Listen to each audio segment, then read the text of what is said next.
안녕하세요. 오늘의 데일리 뉴스레터에 오신 것을 환영합니다. 1. 시진핑의 행동으로 세상이 뒤집어졌다. 2. 한국 기업에 거액의 돈을 준다. 3. 한국은 미국에 동의하고 중국을 적으로 간주한다. 한번 진실을 알아봅시다. 시진핑 중국 국가주석이 한국에 300조 원이라는 엄청난 현금을 즉시 입금. 이라는 놀라운 소식이 전해져 전 세계를 발칵 뒤집어 엎고 있습니다. 한국인들은 물론이고 중국인들도 너무나 놀란 나머지 중국 정부 게시판이 마비될 정도였는데요. 도대체 무슨 일이 벌어진 걸까요? 최근까지도 한국을 지속적으로 도발하며 한국을 깔보던 중국이 왜 갑자기 하루아침에 이렇게 태도를 완전히 바꿔 한국에 천문학적인 돈을 보내는 동시에 제발 도와달라며 애원하고 있는지, 한국이 도대체 무슨 대반전을 만들었길래 이렇게 놀라운 일이 벌어졌는지, 지금부터 이 놀라운 소식 최고 수익률에서 여러분들에게 전해드리겠습니다. 한국 국민건강보험 3월에 또 오른다는데 기왕 오르는 거 성심성의껏 명토를 뽑아줘야지. 놀랍게도 지난 2월 중국판 인스타그램으로 불리는 샤옹슈 앱에 올라 중국인 유학생 A씨의 영상이 공개되며 논란이 커지고 있습니다. 최근 중국 젊은 층에서 흔히 사용하는 신조어의 하오앵마오는 원래는 양의 털을 뽑는다는 의미이지만 실생활에서 쿠폰이나 판촉 행사 등 혜택을 잘 활용해 돈을 들이지 않고 이득을 취하는 행위로 동합니다. 우리말로 치면 본전을 뽑는다는 개념입니다.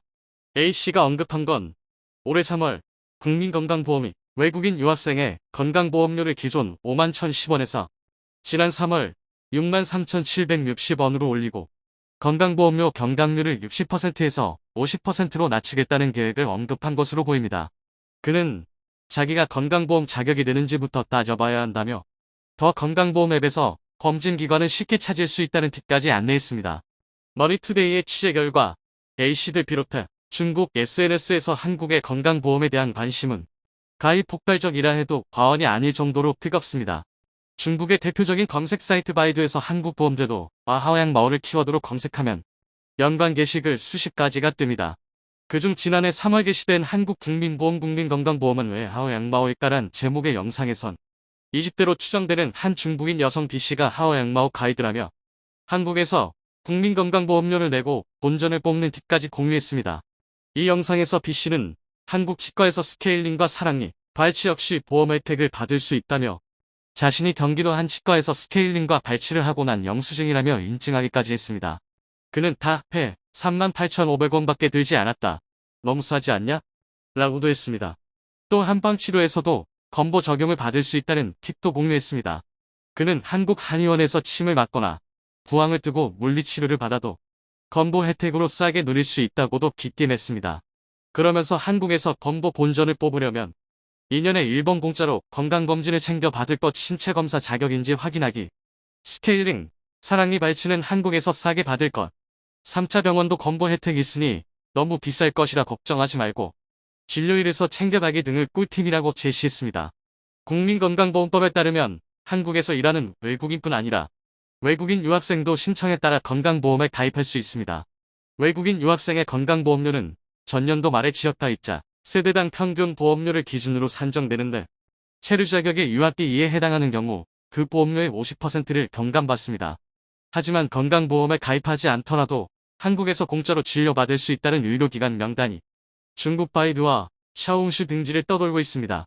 무료 진료 가능 병원 리스트라는 제목의 이 명단엔 건강보험 혜택을 받지 못하는 외국인, 미등록 외국인에도 전액 무료 진료를 해주는 다일천사병원을 비롯해 서울시 사회의료봉사단 함께아시아 희년의료공저의 서울한방진흥센터, 라파엘 클리닉 등의 무료 진료 대상, 전화번호, 주소 등이 포함되어 있습니다. 이 명단을 첨부한 한 게시글엔 샵 한국 유학생, 샵 한국 공짜 진료 등이 태그되어 있습니다. 한국에 온 유학생 사이에서 건보료를 내지 않고도 공짜 진료를 받을 수 있는 곳 정보가 공유되고 있다는 것입니다. 만약 이런 곳에서 돈 많은 중국인이 진료받는다면 어떻게 될까요? 다일천사병원에서 외국인 진료 예약을 담당하는 관계자는 6개월 이상 한국에 머문 중국인 등 외국인 가운데 불법 체류 등의 건보 혜택을 받지 못한다면 이곳에서 무료로 진료받을 수 있다면서도 여권이 없어도 중국 현지 신분증은 지참해야 하되 재산 현황에 실제로 얼마나 빈약한지를 입증할 서류는 따로 받지 않고 있다고 밝혔습니다. 이 허점을 악용해 중국인들은 한국인들이 낸 피 같은 세금을 훔쳐가고 있습니다. 이건 명백한 국제범죄인데도 현재 중국 인터넷과 SNS상에선 너무나도 당당하게 유학생이 한국에서 어떻게 공짜 의료 혜택을 받는 법, 한국 국민은 모두 다 공짜로 병원 간다? 등 내용이 실시간으로 올라오며 엄청난 인기를 끌고 있습니다. 유독 중국인들이 우리나라에서 누리는 건보 혜택을 싹 쓸어간다는 지적은 줄곧 제기되어 왔는데요. 2018에서 2021년 4년 동안 중국인 가입자의 건보 누적 적자 규모는 2,844억 원인 것으로 파악됐습니다. 이 기간 중국인 건보 가입자들은 2조 2,556억 원의 건보료를 내는 동안 건보공단에서 급여 혜택으로 2조 5,400억 원어치를 받은 것입니다. 악의적으로 한국인들의 세금을 훔쳐간 것이라고밖에 해석할 수 없습니다.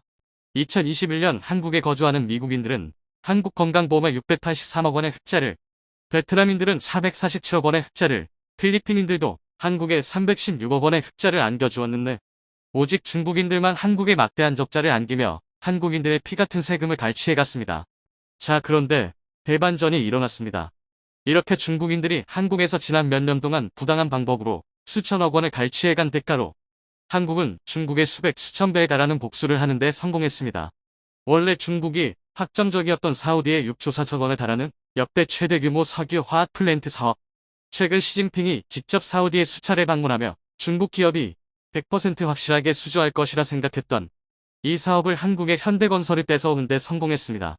아람코가 사우디아라비아 동부 주베일 지역에 추진하는 석유화학 플랜트 건설 사업으로 사업 규모는 50억 달러로 한국 기업이 사우디에서 수주한 사업 중 최대 규모입니다. 이번 수주로 올해 상반기 해외 건설 수주 실적은 최소 137억 달러 이상으로 작년 수주 실적 120억 달러를 넘어섰습니다. 자, 그런데 이건 시작에 불과합니다. 한국은 최근 중국에 보란듯이 베트남과 초대 규모 히토류 협력을 발표했습니다. 한국은 베트남 해양 치안 등 안보 분야 협력을 강화하고 향후 7년간 40억 달러 규모 유상 원조를 하기로 하고 그 대가로 베트남은 베트남에 매장된 엄청난 규모의 히토류를 한국에 안정적으로 공급한다는 것입니다. 더 이상 중국이 한국의 히토류를 무기로 보복을 하거나 한국 경제를 위협할 수 없다는 것이죠. 이뿐만이 아닙니다. 중국인들이 한국산 불매운동을 외치며 중국산 화장품만 사용하며 중국에서 퇴출시킨 한국 화장품. 이 때문에 한국 화장품 회사들은 엄청난 타격을 입으며 주가도 폭락해버렸는데요. 베트남이 중국 수요를 대체하겠다고 나섰습니다. 현재 베트남은 세계에서 가장 빠르게 한국 화장품이 많이 팔리고 있는 것으로 전해졌습니다. 1년에 무려 40% 넘게씩 증가하고 있죠. 베트남 뷰티 시장이 주목받는 것은 1억 명에 가까운 인구 규모의 세계적으로 가장 젊은 축에 속하는 인구 구성 때문입니다. 베트남은 전체 인구 중 30세 미만이 절반에 달합니다. 중위 연령 총 인구를 연령 순으로 나열할 때 중앙에 있는 사람의 연령은 32.5세로 한국 45세보다 10세 이상 낮습니다. 그만큼 화장품 시장의 성장 가능성이 큽니다. 탄탄한 경제 성장을 바탕으로 동남아시아에서 가장 빠르게 중산층 인구가 증가하는 구매력까지 더해지며 매력적인 시장으로 부상하고 있습니다. 심지어 한국은 유럽연합과 손잡고 중국발 가짜뉴스에 대응하기로 하는 파격적인 결단까지 내렸습니다. 유럽연합이 한국에 먼저 제안한 것인데요. 중국이 온라인 공간에서 펼치는 허위 조작 정보, 심리전의 실태를 파악해 대응 체계를 갖추자는 것입니다. 중국발 가짜뉴스에 맞서 EU와 한국이 전례 없는 공조에 나서는 셈입니다. 중국은 인공지능 기술을 활용해 내년 1월 대만 총통선거의 입법 원국회 선거에까지 개입하려 하고 있습니다. 25일 자유15 타이베이 타임스에 따르면 익명을 요구한 대만 안보관리는 지난 23일 중국이 내년 대만 선거에 개입하기 위한 허위 정보 캠페인의 일환으로 딥페이크를 활용해 허위 주장을 만들어낼 수 있다고 말했습니다.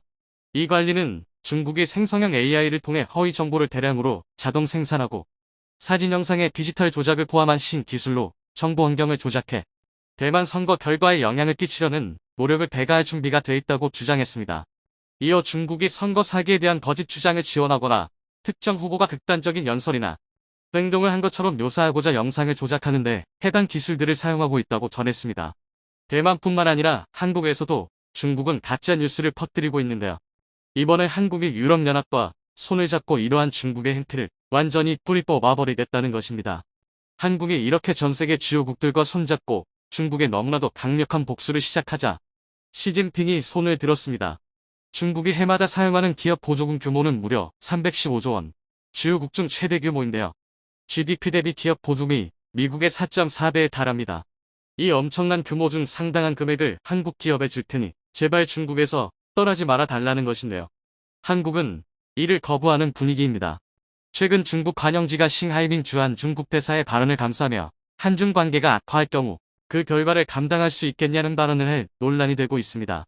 중국 관영 글로벌 타임스는 11일 한국은 중국을 견제하려는 미국의 전략적 함정에 빠지고 있다는 제목의 사설에서 주한 중국 대사의 미국이 이기고 중국이 패배하는 데 베팅하면 반드시 후회한다는 발언을 상세히 소개했습니다. 그러면서 한국이 미국의 전략에 동조해 중국을 적대국으로 밀어붙인다면 그 결과를 감당할 수 있겠나? 중국은 한반도에서 혼란과 전쟁을 원하지 않는다고 경고성 메시지를 전했습니다. 중국 관영 매체가 전쟁이라는 단어까지 사용하면서 선을 넘는 모습을 보인 것입니다.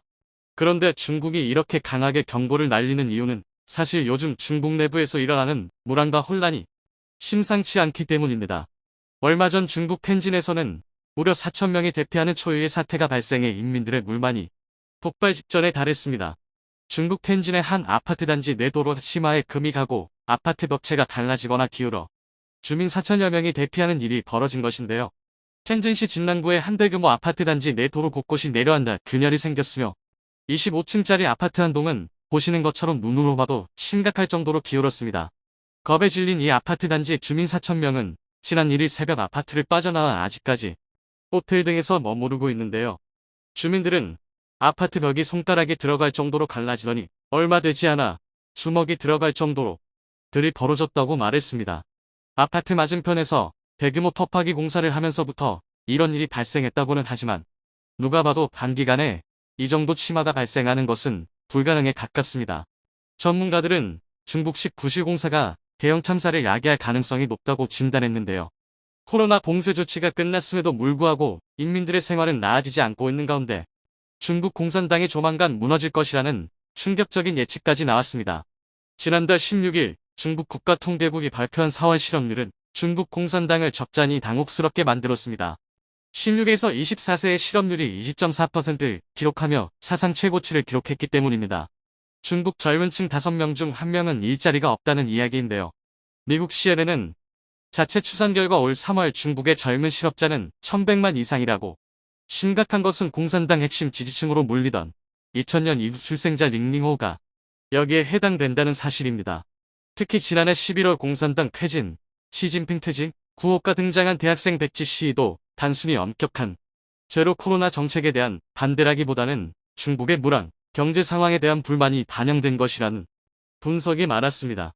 이후 백지 시위를 겨우겨우 틀어막았는데 지지층인 링링호우의 참담한 실업률이 발표되자 공산당으로서는 당혹스러울 수밖에 없었습니다. 청년들이 중국 공산당에 대해 반감을 갖는 것은 중국에서는 매우 이례적인 현상입니다. 2000년대 이후 출생자를 뜻하는 링링호수 기후는 10대 후반에서 20대 초반을 형성 중이며 이들은 어릴 때부터 받은 교육으로 민족주의와 애국주의로 철저히 무장돼 있는 세대이기 때문입니다. 1989년 천안문 민주화 시위로 가슴이 철렁했던 중국 공산당은 이후 국가주의 교육을 강화했고 링링호우는 그 어떤 세대보다 애국주의, 공산당 지지층으로 굳어져 있었습니다.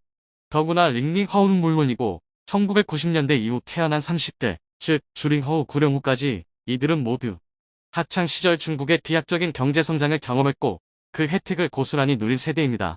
교사들은 이들에게 공산당 덕택에 중국이 세계 2경제 대국이 됐다고 가르쳐왔습니다. 그런데 이런 교육을 받고 자란 중국의 청년들이 막상 자신들의 취업할 시기가 오자 어려운 현실에 직면하게 되었고 청년들이 공산당의 등을 돌리는 모습을 보이게 된 것입니다. 최근 중국 청년들 사이에서는 쿵이지 공을기 문학이 유행하고 있는데요. 청년들이 소설미디어에 스스로를 쿵이지라고 부르면서 삶을 자조하는 글을 올리는데 쿵이지는 중국 근현대 작가 루신의 단편소설 쿵이지의 주인공입니다. 청나라 말기 지식인 쿵이지는 과거 시험에 연연하다 밥벌이조차 못합니다. 생계를 위해 도둑질까지 하면서도 선비 신분을 상징하는 낡은 장상을 끝내 벗지 않았던 인물인데요. 지금 중국 청년들이 고학력 대학 졸업장 본래를 벗어던지지 못하고 저임금 일자리를 거들떠보지 않는 스스로를 쿵이지에 빗대 자조하는 것입니다. 그런데 청년 실업률이 심각한 상황에 이른 근본적인 이유는 한국을 포함한 글로벌 기업들의 탈중국 때문이라는 분석이 지배적입니다. 다급해진 공산당은 청년 실업의 대안으로 대학 졸업자를 농촌으로 내려보내는 캠페인에 나섰는데요. 광둥성의 경우 2025년 말까지 대졸자 30만 명을 농촌으로 보낼 계획을 세웠다고 전해집니다. 대졸자들은 농촌에서 풀뿌리 감독, 기업가 또는 자원봉사자로 일하게 된다고 하는데 이게 제대로 된 대책인지 이해가 되지는 않습니다.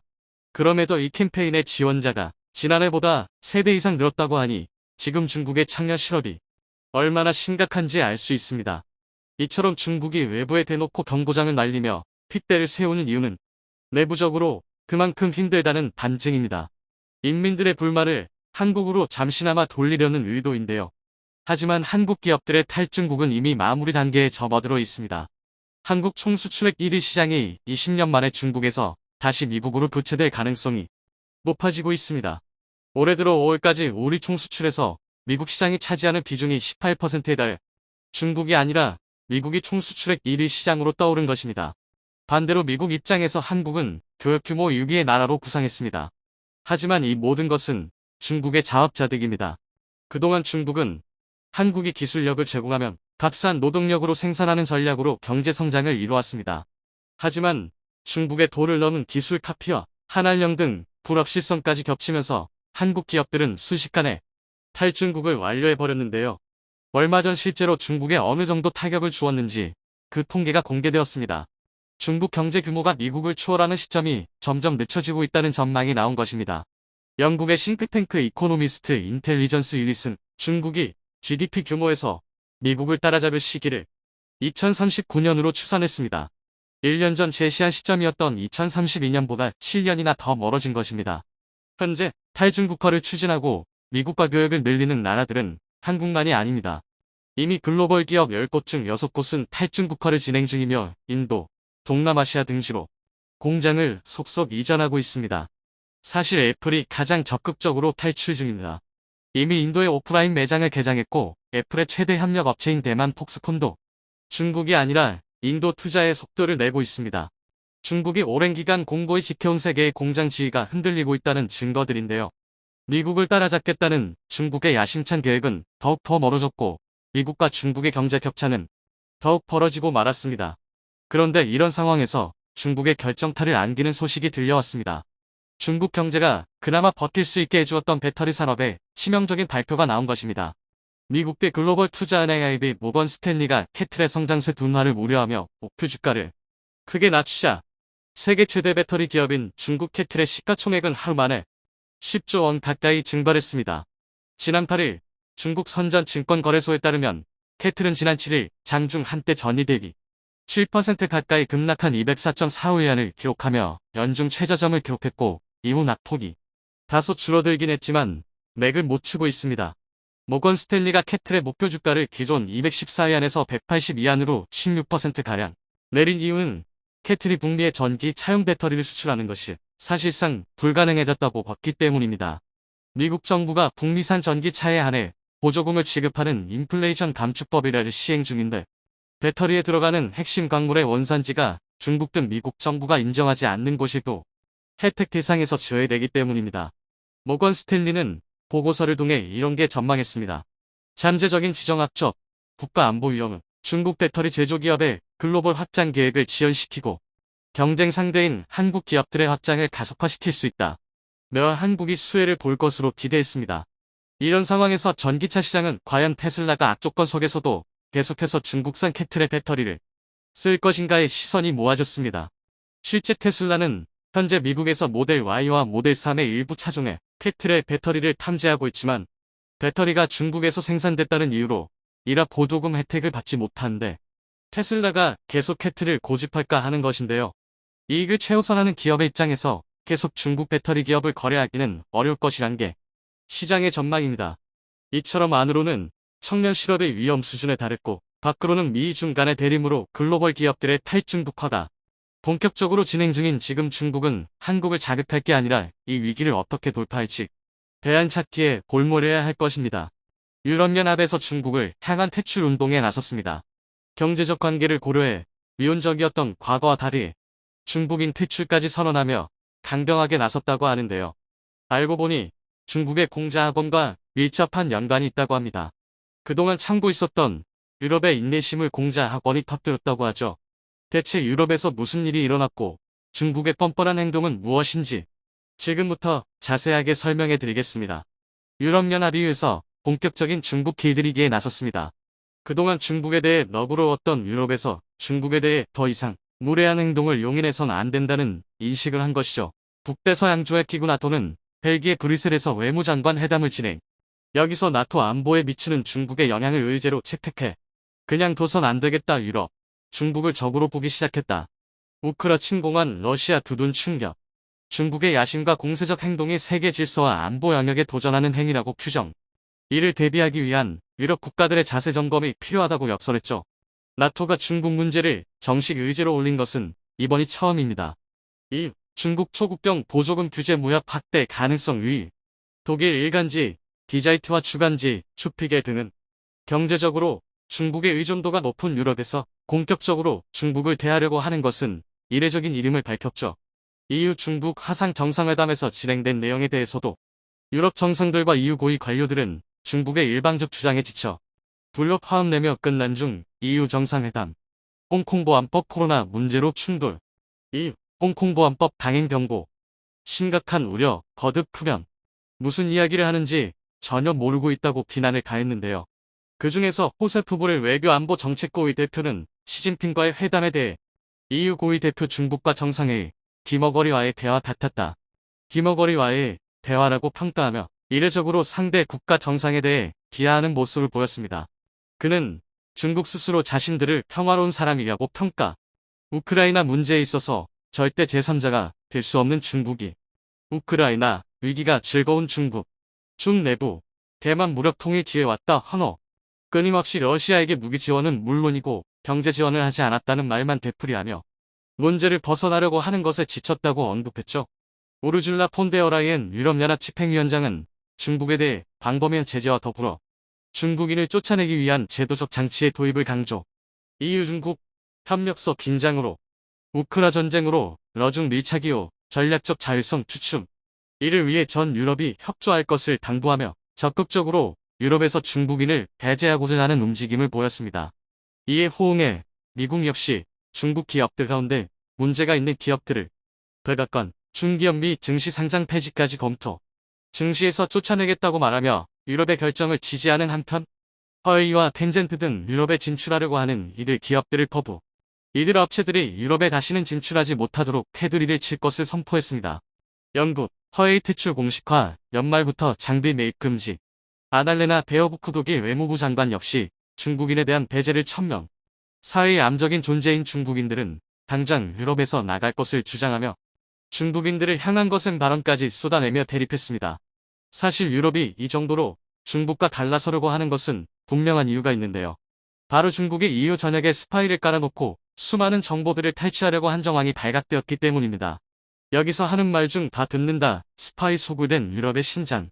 올해 초 리커창 총리는 올라프 솔츠 독일 총리에게 중국 독일 이번엔 스파이 전쟁 양국 협력 확대와 중국 유럽연합 EU 관계 발전을 요청했습니다. 양국 수교 50주년을 계기로 대화를 늘리고 교류를 통해 지난 앙금을 잇자는 것이 주 목적이었죠. 중국이 제일 중요하게 바라봤던 것은 포괄적 투자 협정 CEA. 양국가에서 사업하는 기업들의 시장 접근 보장을 약속하며 내국민 대우와 최애국 대우 등 협정이 체결되어 있는 국가들 사이의 경제 발전을 도모하는 계약이라 할 수 있죠. 하지만 중국의 뻔뻔한 행동에 독일은 분노하지 않을 수 없었습니다. 올라프 슬츠 총리는 중국의 앞뒤가 다른 행동에 황당하지 않을 수 없었는데요. 중국에서 독일의 정보를 캐기 위해 스파이 활동을 한 사실, 최근 독일에서 증거를 확보했습니다. 중국 독일, 이번엔 스파이 전쟁. 올라프 슬츠 총리 역시 이 사실에 대해 보고를 받았죠. 놀랍게도 중국은 독일 한복판에서 거점을 마련해 놓고 중요 외교관 및 정부 인사와 접촉, 친중국 인맥을 쌓으며 독일 정계에 발을 넓히고 있었던 것이 발각된 것이죠. 그동안 스파이 행위를 일삼았다고 추정되는 유력한 인물 게르하르트 사바티를 독일 정부에서 본격 구속. 유럽이 뒤집혔다. 중국 첩보 전략 드러낸 게르하르트 사바티 사건. 전직 EU 대사 등의 거액 제시, 스파이 포섭. 친미국가인 안목혀. 증거 확보를 통해 독일은 중국 개입의 결정적인 개입을 확인한 것입니다. 중국 스파이로 당국에 잡힌 사바틸은 오랜 기간 조사를 거부하며 자신의 무죄를 주장했으나 전 주한 EU 대사 중국 스파이 혐의로 조사. 결국 중국 스파이라는 사실을 인정하며 충격을 주었죠. 그는 이후 대의활동부의 의무부에서 오랜 기간 근무한 인물로 2015년에는 주한 EU 대사를 지낼 정도로 동아시아에 정통한 인재입니다. 독일과 헝가리 이중 국적을 지닌 그는 공정거래와 산업을 중심으로 전문가라는 평가를 들을 정도의 인물인데요. 그런 그가 낌새가 이상해진 것은 중견 로비업체인 유톱유탑이라는 곳에 취직을 하면서부터 시작되었습니다. 유톱은 독일 베를린과 모넨 등 유럽 등지에서 로비스트 활동을 하는 회사로 도이체 텔레콤, 제네럴 일렉트릭 등 주요 업체를 고객으로 두고 있는 회사입니다. 그는 이곳에서 중국 정부를 위해 일을 했다는 혐의를 받았죠. 그의 전화에서 발견된 휴대전화 기록과 여행 기록이 결정적인 요인이었습니다. 조사 결과 중국 정보기관 MSS 최고 책임자도 만난 것으로 알려졌죠. 주요 고객은 물론이고 독일 정계와도 줄이 맞닿아 있는 그는 중국을 위해 고급 정보를 전달하는 한편 그의 주요 고객들 중 중국 사업과 관련해 불리한 행보를 보일 경우 문제를 사전에 없애는 로비 활동을 벌인 것으로 밝혀졌습니다. 그는 자신의 행동에 대해 한사코 부인하며 중국을 위해 일을 한 것은 없고 어디까지나 로비 회사를 위해 각종 주요 인맥을 만난 것일 뿐 중국 인사와 만난 것도 동아시아 사업 진출을 위해 관시 인맥을 이용하기 위한 영업활동이라고 강하게 부인했습니다. 그의 주장에 독일 정보당국은 오랜 기간 조사를 펼쳤고 결국 최근에 들어서 그의 주장이 거짓임을 밝히며 그의 자백을 받아냈죠. 그리고 그는 놀라운 주장을 펼쳤습니다. 사실 그가 중국을 위해서 일을 했던 것은 꽤 오래된 일이며 EU에서 일을 했을 때도 중국을 위해 봉사했다는 사실을 고백. 이 과정에서 공자학원에서 파견된 중국 스파이 간부를 만나 중국 스파이로서 본격적으로 활동하기 시작했다는 것을 말한 것입니다. 그의 발언에 유럽 사회는 충격에 빠지지 않을 수 없었습니다. 한국의 세종학원과 같이 자국 문화를 홍보하는 것으로 알려진 공자학원은 세간에 드러난 것과 달리 스파이를 양성하고 중국 문화를 조직적으로 그 나라에 심기 위한 정부기관으로 기능을 한 것이죠. 이러한 공자학원의 실체를 일찍부터 알린 이가 있었습니다. 그녀의 이름은 도리스 리우. 공자학원에서 벌어지는 은밀한 일은 영화로 공자학원 실체 알리는 보리스 리우 감독. 유학생, 기업인, 관광객 중국 공산당 요원은 어디에나 있다. 중국인들 본인들도 모를 만큼 은밀하게 벌어지고 있다는 것을 폭로했죠. 표면상으로 알려진 공자학원은 중국이 전 세계에 설립하는 어학원으로 중국과 중국 문화를 전파하기 위한 기관입니다. 2004년 한국에도 공자학원이 문을 열며 수강생을 받는 전 세계 162개국 총 541개의 공자학원이 운영되고 있습니다. 하지만 중국어를 배우기 위한 학생들이 이용하는 공자학원을 자세히 들여다보면 공자학원 어린이 교재도 마오쩌둥 찬양. 마오쩌둥은 동양의 행복을 가져다주는 사람. 놀라울 정도로 마오쩌둥 사상과 글을 추앙하는 교육과정이 아이들 교재 및 학습 자료에 들어가 있습니다. 중국 마오쩌둥을 찬양하는 중국 국가가 들어있고 연말이면 중국 국가를 부르는 이들이 있을 만큼 중국에 대해 좋은 메시지를 전달하면서 아이들의 마음에 중국은 선한 국가이고 중국과 친하게 지내야 한다는 메시지를 반복적으로 새겨넣어 중국의 통일 전선 전술 공자학원 학생들을 교묘하게 중국 친화적으로 유도하는 방식을 사용하고 있죠. 다큐멘터리 작가이자 연출가인 보리스 리우는 이 사실을 적나라하게 폭로하며 공자학원의 운영자와 실무진들이 사실 알고 보면 중국 공산당 간부 출신이거나 MSS 소속의 전략가라는 것을 공개하며 이들의 행동이 선의에서 비롯된 것이 아님을 밝혔죠. 미중 경제안보검토위원회 유서씨는 보고서를 통해 리처드 패든 전 캐나다 보안정 보국 CCS의 발언 내용을 실었습니다. 그는 공자학원을 거슬러 올라가 보면 고위 조직으로 중국 공산당 통일선 정부의 존재를 파악할 수 있으며 밑법무부 중국 공작원들 기소 반중, 인사정보 수집, 대부분의 교재와 학습 도구들이 이들이 고안한 작품이라는 것을 언급했죠. 독일의 최고 방첩 책임자는 간첩 활동이 냉전 시대보다 상당히 증가했다고 말한다. 독일은 그 중에서도 공자학원에 의한 피해가 가장 큰 국가였습니다. 게르하르트 사바틸 외에도 EU에서 일한 외교관 3명이 EU 외교관들 중국 위에 정보 빼돌려 탈출, 독일 정보기관 수사, 중국에게 정보를 몰래 빼돌렸다는 사실이 독일 정보기관에게 알려지면서 중국의 돈을 받은 이들을 색출하는 작업이 전방위적으로 진행되었습니다. 그 결과 상당수의 독일인들이 중국의 돈을 받고 주요 정보를 판매하는 중국이 독일 정부 뒤에서 저질렀던 그 모든 일들이 드러난 것입니다. 원로 정치학자 알고 보니 이중 간첩, 유럽 중스파이 주의보, 영국 정보기관은 MI 없이 내부 조사 끝에 공자 학원을 중심으로 영국 의회, 중국 스파이 경계령의 발칵, 정치인의 부당한 영향력, 영국 MIO, 외국 스파이 위장 접근 적발, 1만 건 달해, 중국 공산당원들이 몰래 중국 스파이를 포섭하려고 하는 정황을 파악하는가 하면 오스트리아 역시 언론 보도를 통해 공자 학원 내에 숨어있는 중국 스파이 안약 실태를 파악, 공자 학원 해체에 나섰습니다. 당연히 유럽 전역에서는 스파이 기구로 활약하고 있는 공자 학원 폐쇄에 들어갔고 대학 캠퍼스 쫓겨나는 공자 학원 줄줄이 폐쇄. 전 세계 525곳 설립미 중 갈등 보조 속중정부 선전도구 비판 터져 관련 인물들은 정보기관의 조사를 받는 등 광범위한 정보 누설을 단속 중이죠. 놀랍게도 중국은 이 모든 것이 자신들의 잘못이 아니라고 주장하는데요. 왕이 외교부장은 이유는 이러한 행동에 대해 책임져야 할 것이라 경고. 어떠한 증거 자료 없이 공자 학원에 대해 피해를 끼치는 것은 중국을 공격하는 행위라며 맹비난을 쏟아냈습니다. 버릇없는 EU의 행동을 고쳐놓을 것이라고 말하며 EU 중국 대표부 소속 중국인 직원 8개월째 구금. 해당 직원의 체포 이유는 아직 중국 당국으로부터 통보받지 못했다고 보도. 그는 이후 중국 대표부 소속 중국인 직원을 구금하기에 이릅니다. 중국 당국은 그 어떠한 명시적 이유 없이 EU 소속 인원에 대해 문제를 일으켰다는 이유 하나만으로 구금한 것이죠. 게다가 중국의 사주를 받은 독일 학자들은 이번 폐쇄에 대해 미국 이어 독일도 중공자 학원 폐쇄? 중 언론은 미국 개입설 제기, 미국의 사주를 받은 이들이 획책한 일이라는 주장을 제시, 미국계 사모펀드가 독일 언론을 장악하고 있고 불리한 보도를 한 것은 미국의 사주를 받은 것이라는 음모론을 펼치기까지 했죠. 한치 앞을 알 수 없는 이유와 중국의 대결, 뻔뻔한 중국의 행동에 유럽에서도 본격적으로 퇴출 움직임에 나섰는데요. 과연 중국이 얼마나 오만한 태도를 보일지 궁금합니다.